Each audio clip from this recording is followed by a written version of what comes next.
सुरेश और सेजल की शादी नई नई हुई थी। सेजल देखने में बहुत ही सुंदर थी। कोई भी लड़का उसकी खूबसूरती को देखकर फिसल जाता था। सुरेश, हमारी अभी नई नई शादी हुई है और आप मुझे कहीं घुमाने नहीं लेकर गए। ओफो सेजल, तुम्हें पता तो है मुझे कितना काम है ऑफिस में। जल्दी ही घूमने चलेंगे, ठीक है? रहने दो, तुम कुछ नहीं करोगे। जाओ, मुझे आपसे कोई बात नहीं करनी। तभी सेजल की सास उर्मिला बोलती है, बहू, रोहित कल विदेश से घर आ रहा है। कल उसके मनपसंद का खाना बना लेना। अच्छा माँ, आप मुझे बता दो क्या बनाना है। अगले दिन, हेलो हेलो, अरे कहाँ हो सब? हेलो, पता नहीं सब कहाँ चले गए।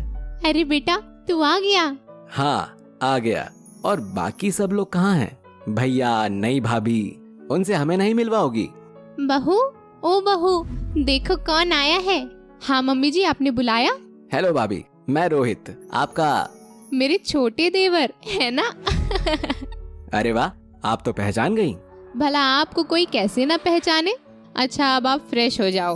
ओ भाभी, बहुत दिन हो गए घर का खाना खाए, अब जल्दी से खाना लगा दो। मैं बस यूं आया। तीनों खाना खाने लगते हैं। भाभी, भैया ऑफिस से कब आते हैं? बेटा, वो तो काम में बहुत बिजी रहता है। देखती हूँ, आज फोन करूंगी कि घर जल्दी आ जाएं। आज क्या भाभी, अभी आपकी शादी को दिन ही कितने हुए हैं? ये लो देवर जी, मैंने आपकी मनपसंद करारी भिंडी बनाई है रात को। अरे वाह, आज बड़ी जल्दी काम खत्म करके रूम में आ गई। आप क्या चाहते हो? अब क्या रात में भी काम ही करती रहूं? अरे अरे, ये चंडी का रूप क्यों धारण किया हुआ है? प्लीज सुरेश, मैं मजाक के मूड में नहीं हूँ। अच्छा, तुम अपने देवर से मिली? मिल ली मैं जिससे मिलना था। सेजल रोती हुई छत पर चली जाती है। क्या हुआ भाभी, आप रो क्यों रही हो? कुछ नहीं रोहित। मैंने सब सुन लिया। क्या सुन लिया? यही कि भैया आपको टाइम नहीं देते। अब क्या बताऊं रोहित।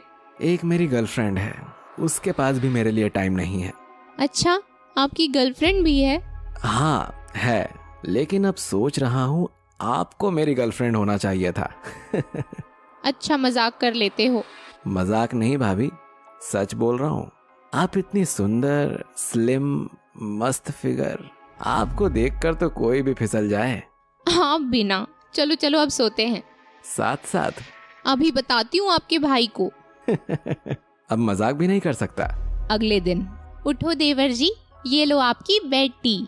अरे भाभी, कल तो क्या गजब का सपना देखा मैंने। तुम मेरे सपने में आई हो? बस हो गए सुबह सुबह शुरू। मैं चली काम करने। थोड़ी देर बाद, और भाभी, आज क्या प्लान है? भैया तो गए होंगे ऑफिस।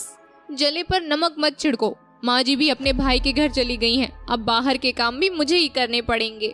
आप मेरे साथ चलो, हम कोई मस्त मूवी देखने चलते हैं और बाहर के काम भी कर लेना।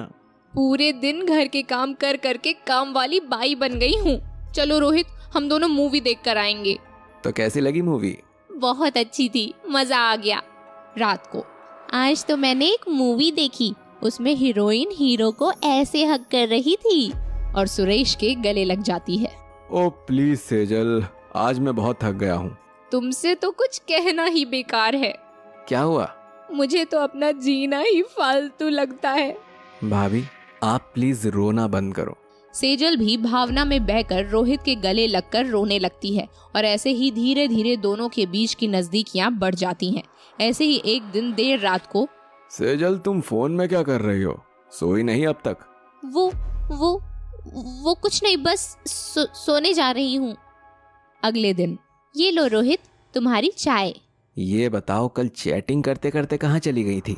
अरे रात को तुम्हारे भैया जाग गए थे तो उन्हीं के डर से फोन रखकर सो गई। ये भैया भी ना देवर भाभी को प्यार ही नहीं करने देते। हटो रोहित, अभी मुझे बहुत से काम करने हैं। ठीक है, तुम काम कर लो, फिर दोनों घूमने चलेंगे। ओ रोहित, तुम मेरा कितना ख्याल रखते हो। आप पर तो मैं अपनी जान भी लुटा दूं। फिर उस दिन दोनों पूरा दिन खूब घूमते हैं और शाम को, सेजल, तुम हमेशा मुझसे शिकायत करती थी ना कि मैं तुम्हें कहीं घुमाने नहीं लेकर जाता। मुझे ऑफिस के काम से 10 दिन के लिए नैनीताल जाना है, तो तुम भी चलना। काम का काम और घूमने का घूमना हो जाएगा। अच्छा ठीक है। सेजल सुरेश के सोने के बाद रोहित के पास जाती है। तुम यहाँ अपने फोन में लगे हो और यहाँ आपके भैया मुझे पता नहीं कहाँ घुमाने ले जा रहे हैं। सेजल सब बताती है। अब मैं तुम्हारे बिना एक दिन भी नहीं रह सकता। कुछ बहाना बनाकर इन्हीं को भेज दूंगी। अच्छा, अब फिर तो रात को किसी का डर नहीं होगा। नैनीताल जाने वाले दिन। रोहित, मेरी तबीयत कुछ ठीक नहीं लग रही। मैं जाना तो चाहती हूँ लेकिन क्या करूँ। चलो कोई बात नहीं, मैं जल्दी ही अपना काम खत्म करके आ जाऊंगा। 10 दिनों तक दोनों को किसी का डर नहीं होता, पर जल्दी ही 10 दिन बीत जाते हैं। ओ सेजल, ये 10 दिन तुम्हारे बिना कैसे बीते बता नहीं सकता। चलो, तुम्हें 10 दिनों में ये तो एहसास हुआ। अरे अब 10 दिन में तो आया हूँ, अब भी मुंह बनाकर बात कर रही हो। जरा पास तो आओ, मुझे अपने गले से तो लगाओ। हटो, मुझे सुबह बहुत काम करने हैं।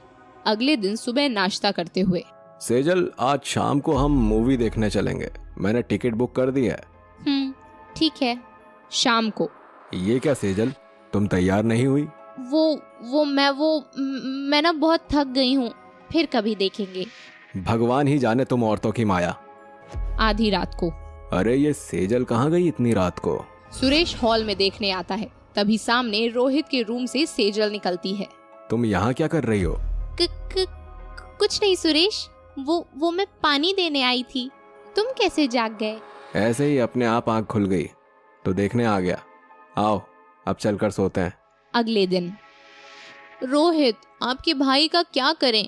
दिन में माँ जी घर में रहती हैं और रात में सुरेश। मैं तुम्हें नींद की दवाई ला कर दूंगा, तुम उसे भैया के दूध में मिला देना।